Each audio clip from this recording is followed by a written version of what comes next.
Welcome to all. நான் உங்கள் hardware டிஎன்பிசிலேருந்து தினமும் ப்ரீவியஸ் கொஷின்ஸ் வந்து பார்த்துட்ருக்கோம். இன்றைக்கி என்ன டாபிக் அப்படின்னு பார்த்தீங்கன்னா, தமிழில் கடித இலக்கியம் பேரறிஞர் அண்ணா. சரிங்களா, பேரறிஞர் அண்ணாலேருந்து எத்தனை கேள்விகள் கேட்டிருக்காங்க அப்படின்னு பார்த்தீங்கன்னா, இது வரைக்கும் 7 கேள்விகள் வந்து கேட்டிருக்காங்க. இப்போ குரூப் 2ல் கூட 2024 குரூப் 2 கூட அண்ணாலேருந்து ஒரு 3 கொஷின்ஸ் வந்து கேட்டிருந்தாங்க. கேட்டது ஃபுல்லாகவே லைனு, அந்த லைனுமே 3மே அண்ணாலேருந்து கேட்டிருந்தாங்க. சரிங்களா, சரி ஃபஸ்ட்டு இது படிக்கிறதுக்கு முன்னாடி ஸ்கூல் புக்கில் எங்கே இருக்குது அப்படின்னு சொல்லி பார்த்துட்டு அதுக்கப்புறம் இங்கே வந்து பார்த்தோம்னா ஒரு ஐடியாஸ் வந்து கிடைக்கும். இந்த 7 கொஷின் எப்படி கேட்டிருக்காங்க அப்படின்னு.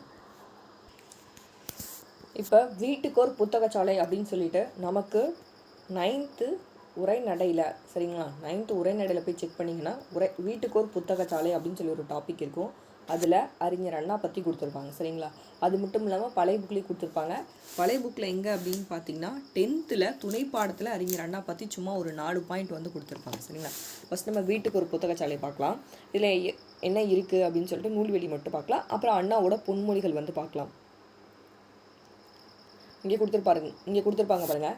2009ஆம் ஆண்டு நடுவண் அரசு நினைவாக, யார் நினைவாக, அண்ணா நினைவாக அவர் உருவம் பொறித்த 5 ரூபாய் நாணயத்தை வெளியிட்டாங்க. சரிங்களா, 5 ரூபாய் நாணயத்தை யார் நினைவாக வந்து வெளியிட்டாங்கன்னு கேட்பாங்க. அறிஞர் அண்ணாவோட வெளியிட்டாங்க ஞாபகமாக. அடுத்தது 2010ஆம் ஆண்டு அண்ணா நூற்றாண்டு நிறைவடைந்து நினைவுபடுத்தும் வகையில் தமிழ்நாடு அரசு என்ன பண்ணுறாங்கன்னா அண்ணா நூற்றாண்டு நூலகத்தை உருவாக்கியிருக்காங்க. எப்போ? 2010 அண்ணா நூற்றாண்டு நூலகத்தை தமிழ்நாடு அரசு அண்ணா நூற்றாண்டு நூலகத்தை வந்து உருவாக்கியிருக்காங்க. 5 ரூபாய் நாணயம் வெளியிட்டிருக்காங்க அவரோட நினைவாக. யார்? நடுவண் அரசு 2009ஆம் ஆண்டு. அது மட்டும் இல்லாமல் அண்ணா நூற்றாண்டு நூலகத்தை தமிழ்நாடு அரசு வந்து உருவாக்கியிருக்காங்க. இங்கே பாருங்கள், உணவு உடை அடிப்படை தேவை, அந்த தேவையை பூர்த்தி செய்தானதும் முதலிடம் புத்தகச்சாலைக்கு தரப்பட வேணும். இந்த கொஷினு 2024 இப்போ நடந்த குரூப் 2ல் கேட்டிருந்தாங்க. உங்களுக்கே தெரியும், 2024 குரூப் 2ல் கேட்டிருந்தாங்க. உணவு உடை அடிப்படை தேவை, அந்த தேவையை பூர்த்தி செய்தானதும் முதலிடம் புத்தகசாலைக்கு தரப்பட வேணும். சரிங்களா, ரொம்ப ரொம்ப இம்பார்ட்டன்ட் குரூப் 2 கொஷின்ஸில். இப்போ நீங்கள் எழுதுறீங்க அப்படின்னா இந்த கொஷின்ஸ் வந்து கேட்டிருந்தாங்க பாருங்கள். ஸ்கூல் புக்கில் இருக்க லைன் தான் எடுத்து கேட்டிருந்தாங்க. ஸோ இதில் கதைன்னு கொடுத்துருந்தாங்க ஆப்ஷனில். ஸோ கதை கொஞ்சம் கன்ஃபியூஸ் ஆகிருப்பீங்க, அறிஞர் அண்ணாவா கதை அப்படின்னு சொல்லிட்டு. ஸோ ஆனால் அது கரெக்டான ஆன்சர் என்னென்னா அறிஞர் அண்ணா தான். அடுத்தது அண்ணாவோட பொன்மொழிகள் பாருங்கள். மாற்றான் தோட்டத்து மல்லிகைக்கும் மனம் உண்டு, கத்தியை தீட்டாதே உன் புத்தியை தீட்டு, வன்முறை இருபக்கம் கூறுள்ள முனைகள். சரிங்களா, கத்தியை தீட்டாதே உன் புத்தியை தீட்டு ஆலங்குடி சோமு வந்து படிச்சிருக்கீங்க. ஸோ அறிஞர் அண்ணாவும் வந்து சொல்லியிருப்பாரு. எதையும் தாங்கும் இதயம் வேண்டும், சட்டம் ஒரு இருட்டறை, அதில் வழக்கறிஞர் ஒரு வாதம் விளக்கு, மக்களின் மதியை கெடுக்கும் ஏடுகள் நமக்கு தேவையில்லை, தமிழரை தட்டி எழுப்பும் தன்மான இலக்கியங்கள் தேவை, தன்னம்பிக்கை ஊட்டி மதிப்பை பெருக்கும் நூல்கள் தேவை அப்படின்னு சொல்லியிருப்பாரு. நல்ல வரலாறுகளை படித்தால்தான் இளம் உள்ளத்திலே புதுமுறுக்கு ஏற்படும், இளைஞர்களுக்கு பகுத்தறிவும் சுயமரியாதையும் தேவை, இளைஞர்கள் உரிமை போர்ப்படையின் ஈட்டி முனைகள், நடந்தவை நடந்தவையாக இருக்கட்டும், இனி நடப்பவை நல்லவையாக இருக்கட்டும் அப்படின்னு சொல்லி அறிஞர் அண்ணாவோட பொன்மொழிகள் வந்து 9 கொடுத்துருப்பாங்க. ஸோ இந்த 9 படிச்சுக்கோங்க, ரொம்ப ரொம்ப இம்பார்ட்டன்ட். அடுத்தது நம்ம நூல்வெளி பார்க்கலாம். வீட்டுக்கு ஒரு புத்தகச்சாலை, இது பேரறிஞர் அண்ணாவோட வானொலி உரை தொகுப்பில் இடம்பெற்றிருக்கு அப்படின்னு சொல்கிறாங்க. இவர் தமிழிலும் இங்கிலீஷ்லையும் என்னென்னா மிக சிறந்த பேச்சாளராக இருந்திருப்பார். எழுத்தாளர் அண்ணாவை தென்னகத்தின் பெட்டன்ஸா அப்படின்னு சொல்லியிருப்பாங்க. தென்னகத்து பெட்டன்ஸானா யார்? அறிஞர் அண்ணா அவர்கள் தான். அடுத்தது சிவாஜி கண்ட இந்து சாம்ராஜ்யம் உள்ள இன்ப ஒளி வர பல படைப்புகளை வந்து தந்திருக்காரு. இவரோட படைப்புகள் எல்லாமே திரைப்படங்களாக இருக்குது அப்படின்னு சொல்கிறாங்க. சரிங்களா, திராவிட சீர்திருத்த கருத்துக்களை நாடகங்கள் திரைப்படங்கள் மூலமாக ஃபஸ்ட்டு பரப்புறாரு. இவர் 1935 சென்னை பெத்தநாயக்கன்பேட்டை கோவிந்த நாயக்கன் பள்ளியில் ஆங்கில ஆசிரியராக 1 வருஷம் வந்து பணியாற்றார். ஹோம் ரூல், ஹோம்லேண்ட், நம் நாடு, திராவிட நாடு, மாலைமணி, காஞ்சி போன்ற இதழ்களில் ஆசிரியராகவும் இருக்கார். சரிங்களா, எதில் ஆசிரியராக இருந்தார் அப்படின்னு சொல்லி பொருந்தாத இதில் கேட்பாங்க. ஹோம் ரூல், ஹோம்லேண்ட், நம் நாடு, திராவிட நாடு, மாலைமணி, காஞ்சி போன்ற இதழ்களில் ஆசிரியராக இருந்திருப்பார். குடியரசு விடுதலையில் துணை ஆசிரியராக இருந்திருப்பார். முதலமைச்சராக பொறுப்பை ஏற்றதும் இருமொழி சட்டத்தை உருவாக்குறாரு. சரிங்களா, என்னது இருமொழி சட்டத்தை உருவாக்குறாரு. சென்னை மாகாணத்தை தமிழ்நாடுன்னு சொல்லி பேரை மாற்றுறாரு. சென்னை மாகாணத்தை தமிழ்நாடு சொல்லி பேர் மாற்றினாங்க யாருன்னு கேட்பாங்க, அண்ணா. இருமொழி சட்டத்தை கொண்டு வந்தவங்க யாருன்னு கேட்பாங்க, அண்ணா. அவர் ஆசிரியராக பணியாற்றிருந்த எந்த இதழ்கள், துணை ஆசிரியராக பணியாற்றியது எந்த இதழ்கள்னு சொல்லி பார்த்து வச்சுக்கோங்க. சிவாஜி கண்ட இந்து சாம்ராஜ்யம் முதல் இன்ப ஒளி வரை பல படைப்புகளை தந்தவர் யார் அப்படின்னு கேட்பாங்க. 1935 தான் என்ன பண்ணியிருப்பார், சென்னை பெத்தநாயக்கன்பேட்டை கோவிந்தநாயக்கன் பள்ளியில் ஆசிரியராக வந்து பணியாற்றியிருப்பார். ஆசிரியராக பணியாற்றியது, துணை ஆசிரியராக பணியாற்றியது, முதலமைச்சராக வந்திருப்பார், இருமொழி சட்டத்தை கொண்டு வந்திருப்பார், அப்புறம் தமிழ்நாடுன்னு சொல்லி பேரை வந்து மாற்றிருப்பார். அவ்வளோதான். இதில் தென்னகத்து பெட்டன்ஸா யார் அப்படின்னு பார்த்தீங்கன்னா அறிஞர் அண்ணா. அதே 10th ஓல்டு புக்கில் நமக்கு வந்து அறிஞர் அண்ணா பற்றி கொடுத்துருப்பாங்க, துணை பாடத்தில் வந்து கொடுத்துருப்பாங்க. அதில் ஒன்றுமே இல்லை, தம்பிக்கு பொங்கல் வாழ்த்துன்ற தலைப்பில் இவர் வந்து கடிதம் எழுதியிருப்பார். எந்த இதழ் அப்படின்னு பார்த்தீங்கன்னா காஞ்சி இதழ். துணை பாடத்தில் ஒன்றுமே இருக்காது. என்ன அப்படின்னா தம்பிக்கு அப்படி கடிதம் எழுதியிருப்பார். எந்த இதழில் கடிதம் எழுதினார் அப்படின்னு பார்த்தீங்கன்னா காஞ்சி இதழில். சரிங்களா? இவரோட கடிதங்கள் எல்லாமே திராவிட நாடு இதழில் வந்து வெளிவந்திருக்கும். என்னன்னு சொல்லி எழுதியிருப்பாருன்னா தம்பிக்கு அப்படின்னு சொல்லி எழுதியிருப்பார். இதில் வேறு ஒன்றும் பெருசாக கொடுத்துருக்க மாட்டாங்க. அதில் என்னென்னா பொங்குக இன்பம், பொங்குக புதுமை, பொங்குக பொலிவு, வளம் பெருகிடுக, வாழ்வு சிறந்திடுக, வாழ்க தமிழ், வாழ்க தமிழகம் சொல்லிட்டு இந்த வாழ்த்துக்களோட தம்பிக்கு வந்து தன்னோட கடிதத்தை அண்ணா வந்து முடிச்சிருப்பார். இதுதான் அவருக்கு எப்படி கடிதம் எழுதுறாரு அப்படின்னு சொல்லி அதில் வந்து கொடுத்துருப்பாங்க. சரிங்களா? இப்போ நம்ம கொஷின்ஸ் வந்து பார்க்கலாம். இந்த கொஷின் பாருங்கள், இப்போ தான் சொன்னேன். பொங்கர் புதுநாளின் மாண்பினை எந்த இதழ் மூலம் அண்ணா விளக்குனாருன்னு சொல்லிட்டு. இது வந்து 10th துணைப்பாடத்தில் இருக்குது அப்படின்னு சொல்லி சொன்னேன். சரிங்களா? ஓல்டு புக்கு 10th துணைப்பாடத்தில் அண்ணான்ற டாப்பிக்கில் வந்து கொடுத்துருப்பாங்க. சரிங்களா? பொங்கர் புதுநாளின் மாண்பினை எந்த இதழ் மூலம் அண்ணா விளக்குனார் அப்படின்னு பார்த்தீங்கன்னா காஞ்சி இதழ்.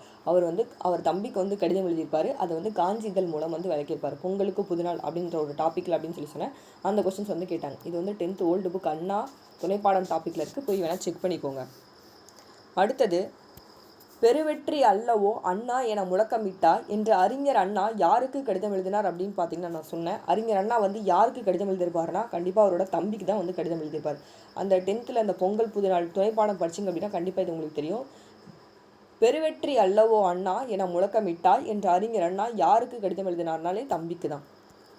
தமிழ் நாடக கலைக்கு ஒரு பெட்டன்ஸா, இதுதான் பார்த்தோம். இது வந்து 9th நியூ புக்கில் வந்து கொடுத்துருந்தாங்க. தென்னகத்து பெட்டன்ஸா, நாடகக்கலையின் பெட்டன்ஸா எல்லாமே யார் வருவாங்க அப்படின்னு பார்த்தீங்கன்னா அறிஞர் அண்ணா அவர்கள் தான் வருவாங்க.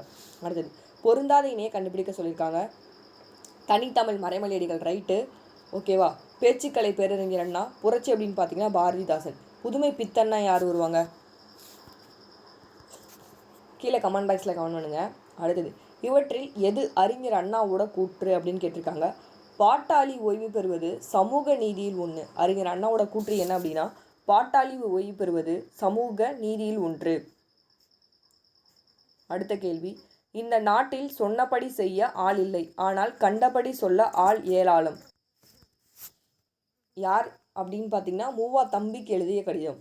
அடுத்தது, துறைமுக நகரங்களில் வாழும் மக்களின் வருவாய்க்கு அடிப்படையாய் அமைவது அங்கு வரும் கப்பல்களின் போக்குவரத்துன்னு சொன்னது ஆனந்தரங்க நாட்குறிப்பில் சொல்லியிருப்பாங்க. அகிம்சா தர்மத்தை அதன் எல்லா அம்சங்களிலும் நான் உணர்ந்த பின்னரே சந்தேகத்தின் புரை என்னை விட்டு ஒளிந்தது அப்படின்னு சொன்னது காந்தியடிகள் சொல்லியிருப்பார். போர் என்றால் கடமை, கண்ணியம், கட்டுப்பாடு கெடாத அறப்போர் அப்படின்னு சொல்லி யார் சொல்லியிருப்பாங்க அப்படின்னு பார்த்தீங்கன்னா அறிஞர் அண்ணா அவர்கள் வந்து சொல்லியிருப்பாங்க. ஸோ மேட்ச் வந்து ஆப்ஷன் சி வரும்.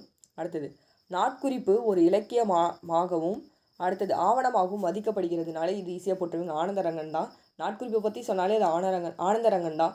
பல சிக்கலான தமிழ்நாட்டு பிரச்சனைகளை எழுதியிருக்காரு யார் அப்படின்னு பார்த்தீங்கன்னா அறிஞர் அண்ணா தான் தமிழ்நாட்டு பிரச்சனைகள் எழுதியிருக்காரு. உண்மையில் சுயசரிதை எழுதுவதல்ல என் நோக்கம், சத்திய சோதனைகள் பலவற்றின் கதையை கூற விரும்புகிறேன் அப்படின்னு சொன்னது டி காந்தி. நீ யாருடனும் தமிழிலேயே பேசு, உலகத்தார் எல்லாம் அவரவர் தாய்மொழியில் தான் பேசுகின்றனர் அப்படின்னு சொன்னது மூவர்கள் வந்து சொல்லியிருப்பாங்க. இந்த கொஷின் பாருங்கள், 2024 இப்போ குரூப் 2 எழுதிருந்தீங்கன்னா கண்டிப்பாக உங்களுக்கு தெரியும். குரூப் 2 கொஷினு, தமிழ் நாடகக்கலையின் பெட்டான்ஸா என்று அறிஞர் அண்ணா யாரால் பாராட்டப்பட்டார். நம்ம ப்ரீவியஸ் கொஷின் பார்த்தோம். தமிழ் நாடகக்கலையின் பெண்ணாட்ஸா அப்படின்னு சொல்லி பார்த்தோம். அறிஞர் அண்ணான்னு சொல்லி போட்டுருவீங்க. ஆனால் யாரால் பாராட்டப்பட்டாங்க அப்படின்னு கேட்குறாங்க. யாரால் அப்படின்னு பார்த்தீங்கன்னா கல்கி அவர்களால் தான். அவங்க தமிழ் நாடகக்கலையின் பெட்டான்ஸா அப்படின்னு சொல்லி பாராட்டப்படுறாங்க. ஸோ சைடில் நோட் பண்ணி வச்சுக்கோங்க. யாரால் அப்படின்னா கல்கியால். நெக்ஸ்ட் இந்த கொஷின் பாருங்கள், உணவு உடை அடிப்படை தேவை, அந்த தேவையை பூர்த்தி செய்தானதும் முதலிடம் புத்தக சாலைக்கு தரப்பட வேண்டும் அப்படின்னு சொன்னது யார் அப்படின்னு பார்த்தீங்கன்னா அறிஞர் அண்ணா தான். இதுவுமே இப்போ 2024 குரூப் 2 கொஷின் உங்களுக்கே தெரியும். 2024 குரூப் 2 கொஷின் எழுதிருந்தீங்க அப்படின்னா இந்த கொஷின்ஸ் தெரியும். இதில் கதை அப்படின்னு சொல்லி கொஞ்சம் டவுட் வரும். ஆனால் கதை கிடையாது, அறிஞர் அண்ணா தான் வருவாங்க. உணவு உடை இப்போ ஸ்கூல் புக்கில் பார்த்தோம். உணவு உடை அடிப்படை தேவை, அந்த தேவையை பூர்த்தி செய்தானதும் முதலிடம் புத்தகச்சாலைக்கு தரப்பட வேண்டும் சொன்னது யாருன்னா அறிஞர் அண்ணா. நமக்கு அந்த லைனே உங்களுக்கு காமிச்சேன், இந்த குரூப் 2ல் காமிச்சாங்க அப்படின்னு சொல்லிட்டு கேட்டாங்க அப்படின்ட்டு. இந்த கொஷின் பாருங்கள், இதுவுமே குரூப் 2 கொஷின் தான். இப்போ 2024 வந்து கேட்டாங்க. இன்று நாம் உணர்கிறோம் தம்பி, எத்தனை இன்னல்களுக்கு இடையிலே தள்ளப்பட்டு இருப்பினும் இந்த பொங்கற் புதுநாளில் மட்டும் நமக்கு ஒரு மகிழ்வு என்று உரையாற்றியவர் யார் அப்படின்னு பார்த்தீங்கன்னா பேரறிஞர் அண்ணா தான். பொங்கல் புதுநாள் 10th பழைய புக் படிச்சிருந்தீங்க அப்படின்னா இந்த ஒரு கொஷின்ஸ் வந்து போட்டுடலாம். அங்கே அதுவுமே ஈஸி தான். அதுக்கப்புறம் தமிழகத்தோட பேட்டர்ன்ஸான்னு சொல்லி யாரால் பாராட்டப்படுறார் அப்படின்னு பார்த்தீங்கன்னா கல்கி அவர்களால் பாராட்டப்பட்டாங்க அப்படின்னு சொல்லி பார்த்தோம். சரிங்களா? இப்போ 3 கொஷினுமே ரொம்ப ஈஸி தான். ஆனால் 3மே நம்மளுக்கு அறிஞர் அண்ணா பற்றி கேட்டாங்க. ஸோ அறிஞர் அண்ணா நமக்கு எவ்வளோ இம்பார்ட்டன்ட் அப்போ நம்ம தெளிவாக வந்து படித்து வச்சுக்கிட்டோம்.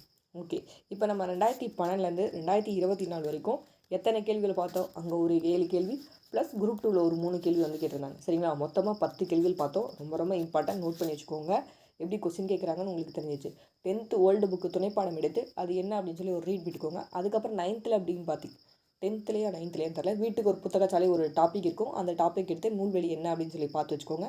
ரொம்ப யூஸ்ஃபுல்லாக இருக்கும். தேங்க்ஸ் ஃபார் வாட்சிங்.